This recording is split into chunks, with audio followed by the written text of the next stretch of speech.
Now to the latest in the race for mayor, where the Campaign Finance Board denied millions of dollars in matching funds to Eric Adams' struggling efforts to keep his job. Political reporter Marcia Kramer joins us now with more on this. Marcia. Well, Christine and Jess, this is part of a long standoff between the mayor and the board that relates to his corruption indictment and allegations of improper contributions from straw donors and foreign governments. Even though the indictment has been dropped, the board said no for the 10th time. The board determined Mayor Adams' campaign has failed to demonstrate eligibility for public funds payments at this time on two grounds. One, failure to provide requested information, and two, reason to believe the campaign has violated the law. It was a stunning blow to the attempt by Eric Adams to stay in Gracie Mansion. The Campaign Finance Board decision to withhold millions in matching funds, making it difficult for Adams to even the playing field in his uphill battle to run as an independent against Zohran Mamdani, the winner of the Democratic primary, and a crowded field that also included Andrew Cuomo and Curtis Sliwa. The board's investigation of the Adams campaign is ongoing.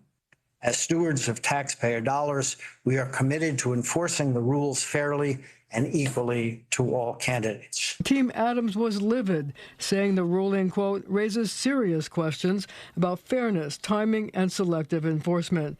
We are reviewing all legal options, including formal action to compel the release of public matching funds. Mamdani received nearly $1.7 million, Sliwa $1.9, and James Walden $237,000. Andrew Cuomo did not receive funds because he didn't decide to actively campaign until after the filing deadline. The board's action came as Mayor Adams took issue with Mamdani's public safety policies, specifically his insistence on limiting NYPD functions and having social workers in the Department of Community Safety respond to domestic violence and other calls. Mamdani told law enforcement officials at the National Night Out that his plan enables officers to focus on serious crimes and creates a Department of Community Safety that focuses on mental health, on homelessness, on so much that we have tasked our officers with, which have made it more difficult for them. It's a terrible idea. Some people tend to believe that responding to domestic violence cases are routine cases. It sounds nice, just domestic violence. It's one of the most dangerous jobs a police officer could respond to. Officer Mora and Rivera were assassinated responding to a domestic violence case.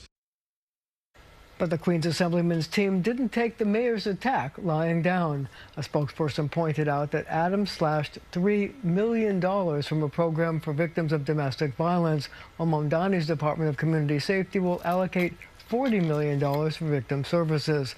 It will also make it easier for police officers to, quote, actually do the essential jobs of stopping crime, the spokesperson said. So let's talk about public safety, Marcia. Is it high on the list for voters? Well, actually, it's clearly a concern, especially after the Park Avenue shooting, but a new poll shows that the housing crisis is uppermost in most voters' minds. 74% of city voters said they are more likely to support a candidate who supports rent stabilization laws. 22%, more than 1 in 5, are considering leaving New York because of housing costs, and 33%, 1/3, say they're cutting back on food and health care because of rising costs. So that seems to go for people who are saying there should be a rent freeze or there should be changes to the rent stabilization laws. All things under Mamdani's plan. There you go. Yes. Marcia, thank you.